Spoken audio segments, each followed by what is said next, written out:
Hi there, everybody. Destin here, and today I want to talk about fruit.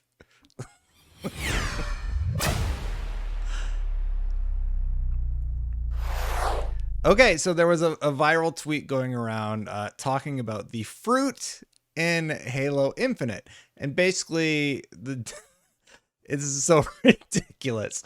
Um, when you shoot the fruit in Halo Infinite, it explodes, right? And somebody compared that to another game. I don't know if it was Call of Duty or one of the Metal Gear games, but you could shoot the individual fruit and the fruit would react to it, right? I didn't think it was. It's so ridiculous. I actually made a joke about it. I said we're at the point in the console war when fanboys are comparing fruit physics as some sort of measurement of a game's craftsmanship. War never changes.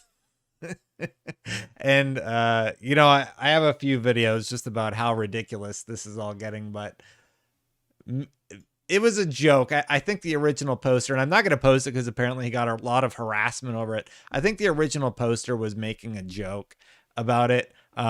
If it was serious, whatever, it doesn't matter, but you shouldn't harass somebody over it.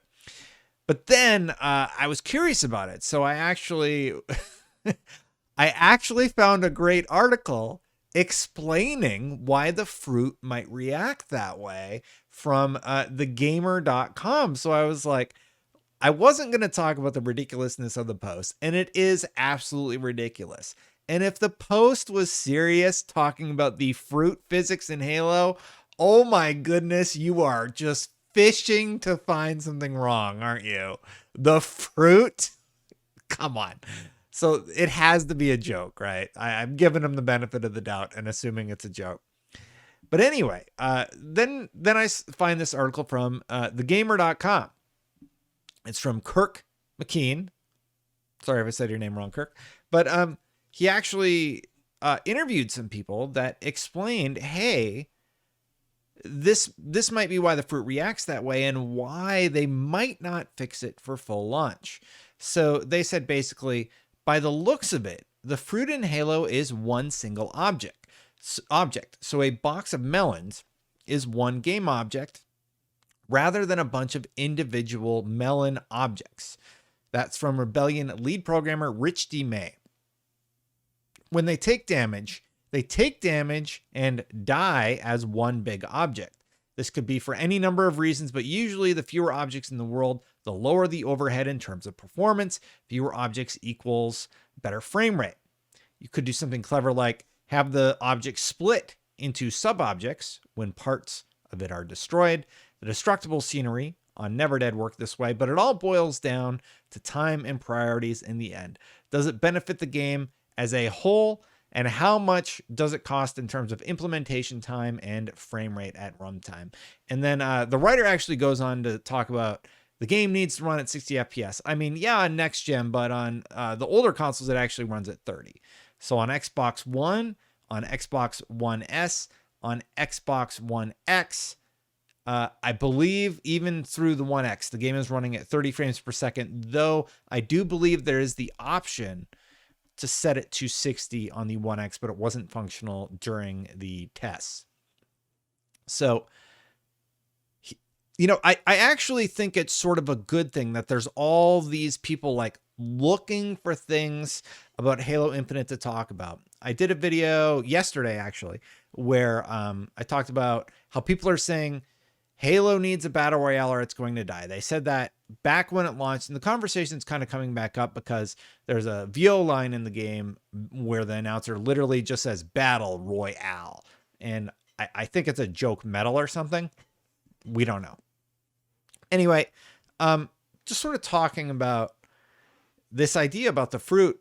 First of all, I don't think the fruit should be the focus. Nobody actually cares about the fruit.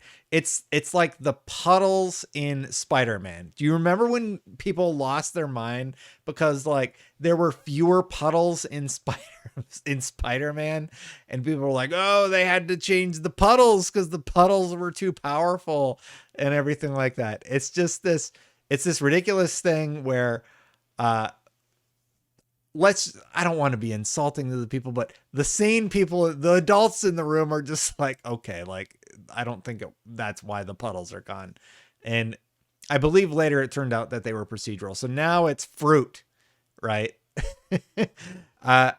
It's sort of a funny post. Like his initial post was sort of funny. I didn't get all in a hubbub about it, but then what happened was people started posting pictures of fruit in games from everywhere.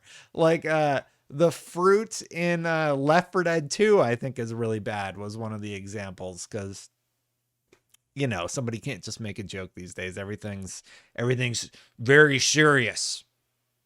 The fruit in Halo does not destroy properly. It's supposed to be individual. It's so ridiculous. It's funny. Like at a certain point, and I think we're all sort of getting there at this point right now, right?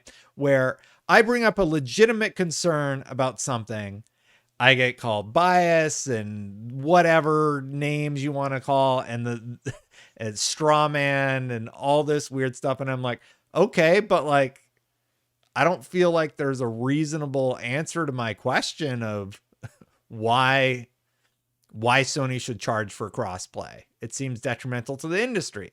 And like, I'm just not going to come to an understanding with those people. So I'm not even going to try.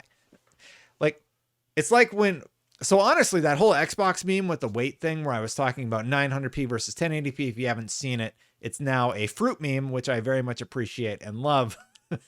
It's been adapted into that.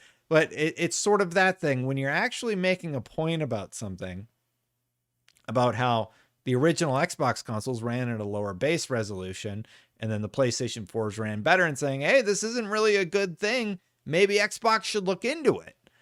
Like, that's okay to do.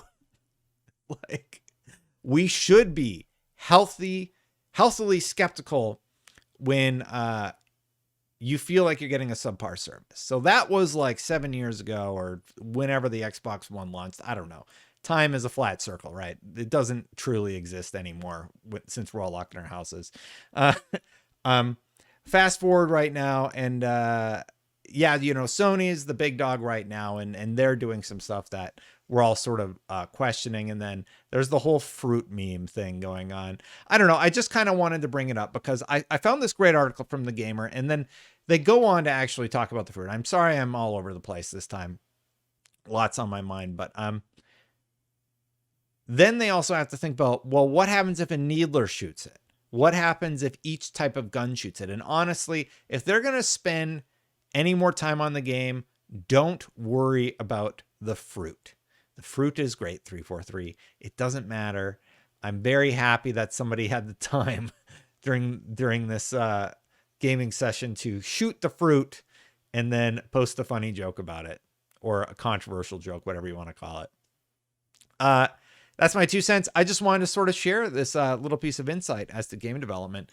And he goes on to say something along the lines of, well, okay, like, do you want them to focus on the fruit, or do you want them to focus on the bots and the scalable AI and the physics related to the plasma grenades and the weapons being able to come to players and the weapon balancing of the guns and the movement and the traversal and the graphic updates and the PlayStation, the PC optimization issues? Like, do you want to focus on all that, or do you want to make sure that with every gun in the game, the fruit is destructible appropriately? I think I'm going to give the fruit a slide in this case. Now, if the rest of the game's a disaster, I will take it to task, of course, but it's looking fine right now. We'll see. Let me know what you think about fruit. What is your favorite fruit? That's what I want to know in the comments below. Thank you so much for watching. I'm going to catch you for the next one. If you like these sort of videos, hit that subscribe button, hit that bell. Thank you so much for watching. If you want to become a member, memberships are turned on. Thank you so much to everybody who has become a member. And yes, I have the merch store there. So if you want a coffee cup, have a cup of Joe in the morning with the Destin channel logo on it, and then watch the show, I guess, in the morning. I'm going to catch you for the next one. Bye for now, everybody. Have a wonderful day.